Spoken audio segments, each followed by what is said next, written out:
पापा, मुझे सौरभ से तलाक चाहिए। मैं इस इंसान के साथ एक छत के नीचे अब नहीं रह सकती। अगर आप लोगों ने मेरा साथ नहीं दिया तो मैं खुद ही कोई ना कोई रास्ता निकाल लूँगी। आरोही ने गुस्से से अपने पापा सुनील जी को फ़ोन पर कहा। क्या हुआ? किसका फ़ोन था? सुनील जी की पत्नी ममता जी ने कहा। आरोही का फ़ोन था, गुस्से में थी, हमें उसे समझाना होगा। शादी को मजाक समझ रखा है उसने, सुनील जी ने कहा। अब बेटी परेशान है तो हमें उसकी ससुराल जाना चाहिए। वैसे भी आज के ज़माने में तलाक लेना कोई शर्म की या बड़ी बात नहीं है। आप ज़्यादा परेशान न हो, ममता जी ने कहा। ममता जी नहीं जानती थी कि ऐसा कहकर वह बेटी दामाद के बीच खाई बढ़ा रही हैं।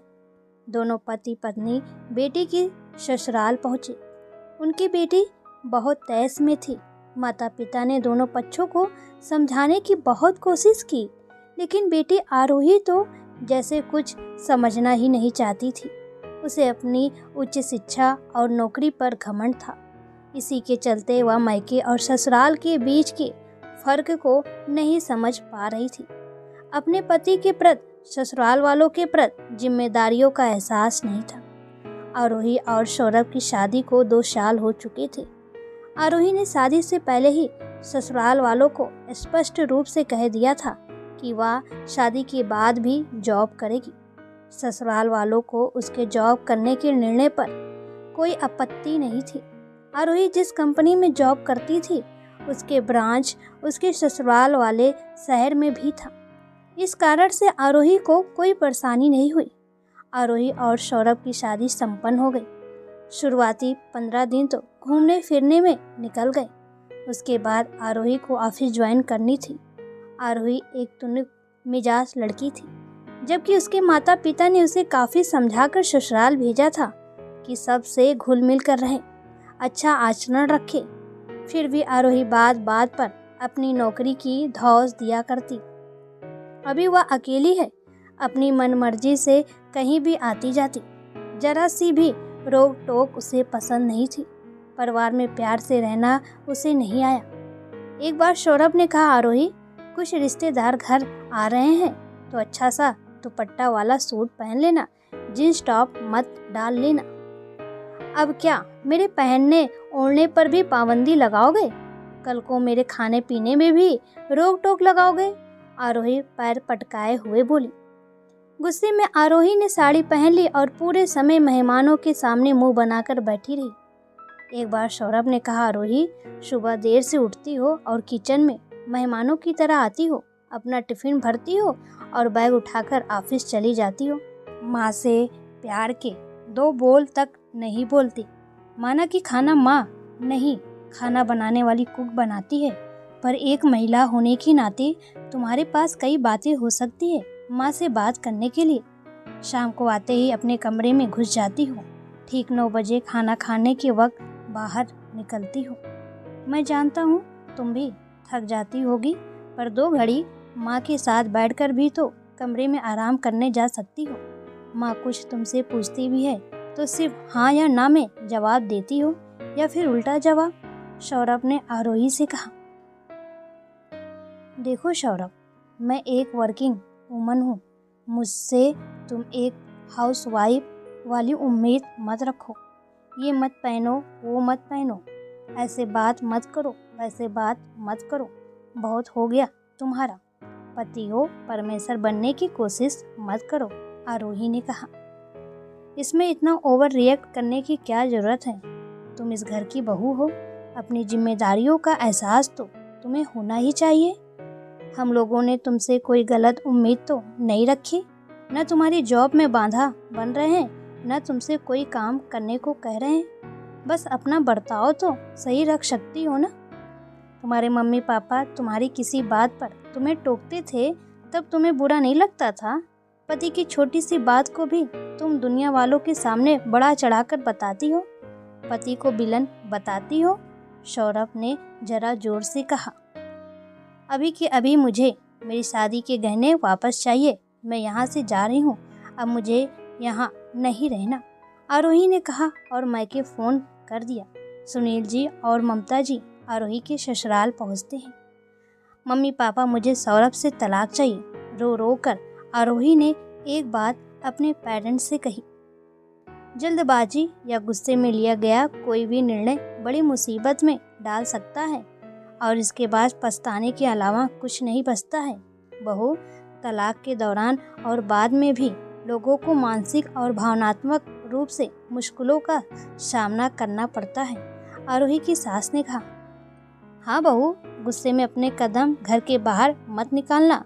तलाक के बाद न सिर्फ पति पत्नी अलग होते हैं बल्कि परिवार का साथ, उनका परिवार और अन्य सुविधाएं भी दूर हो जाती हैं। साथ रह जाता है तो बस अकेलापन और मायूसी। थोड़ी सी समझदारी और सूझबूझ दिखाकर अलगाव से बचा जा सकता है। आरोही के ससुर जी ने सच्चाई का आईना दिखाया। मैं आज की महिला हूँ।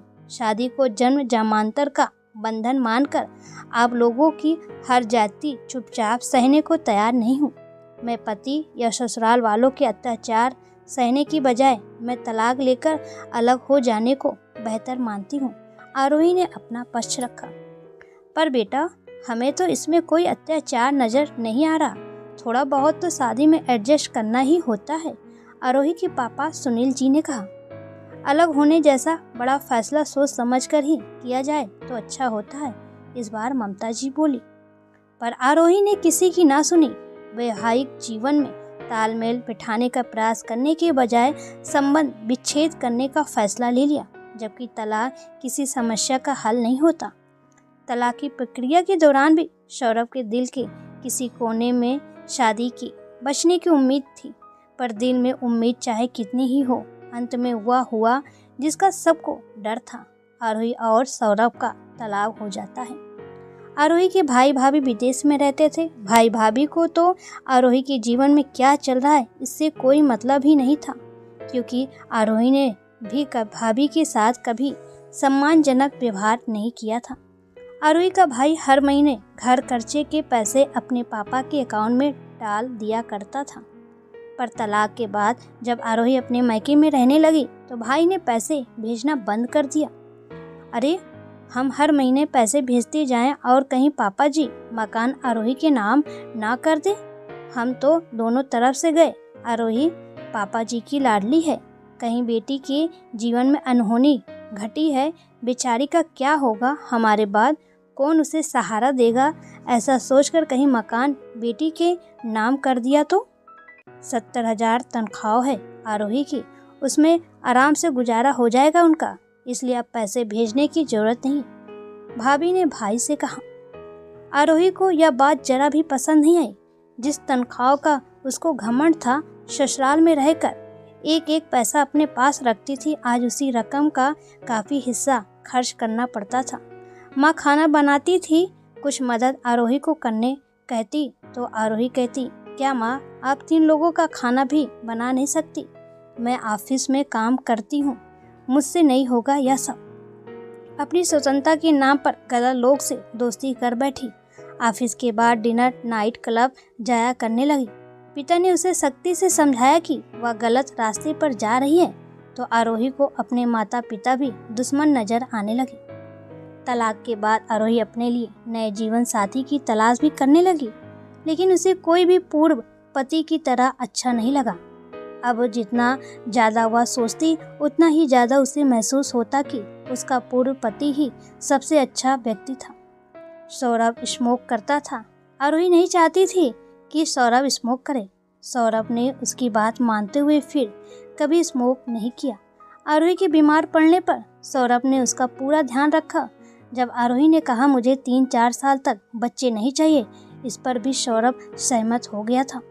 अपने पति से अलग होने के बाद उसे एहसास हुआ कि जिंदगी में उसने क्या खो दिया।